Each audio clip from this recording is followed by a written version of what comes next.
Stunts rates తగ్గిస్తూ కేంద్ర ప్రభుత్వం నిర్ణయం తీసుకుంది. గుండె ఆపరేషన్లకు కీలకమైన స్టంట్స్ రేట్స్ తగ్గించిన తర్వాత డాక్టర్లు ఏమంటున్నారు? రానున్న రోజుల్లో దీని ప్రభావం ఎలా ఉండబోతోంది? విదేశాల్లో వైద్య విధానం ఎలా ఉందనే విషయాలు తెలుసుకోవాలనుందా? అయితే వాచ్ ది స్టోరీ.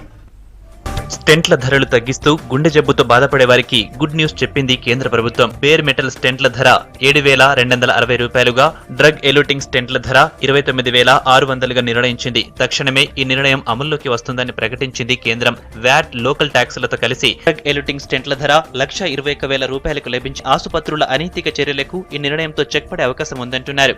తగ్గించడం వల్ల చాలామంది జనబాహుళ్యానికి ఈ స్టెంట్ అనేటువంటి ఇది అందుబాటులోకి వచ్చేటువంటి పరిస్థితి ఉంటుంది. కేవలం ఈ గుండె జబ్బులకు స్టెంటింగ్ జరగటం వల్ల దాదాపు ఒక ప్రతి ఏటా 10-15% మంది దారిద్ర్య రేఖ దిగువకు వెళ్ళిపోతున్నారనేటువంటిది ఒక సర్వే తేల్చినటువంటి నిజం. అందువల్ల ఆ పరిస్థితి నుంచి చాలా మంది ఊపిరి తీసుకునేటువంటి ఒక గొప్ప నిర్ణయంగా చూస్తున్నాం. నిమ్స్ లో ఇలాంటి విధానమే ఇంప్లిమెంట్ చేస్తున్నామన్నారు. ఇప్పుడున్నటువంటి శాస్త్రీయ పరిశోధనల ప్రకారం ఒక రామారావు గారికి స్టెంట్ మంచిదా లేక బైపాస్ మంచిదా అని ఒక సమిష్టి నిర్ణయం తీసుకున్నారు. ఎక్కడైనా సరే సమిష్టి నిర్ణయం వ్యష్టి నిర్ణయం కంటే కూడా అంటే సుపీరియర్గా ఉండడం అనేది జరుగుతుంది. అందువల్ల ఇప్పటికీ కొన్ని హాస్పిటల్స్ వాలంటరీగా అటువంటి ఇది జరుగుతోంది.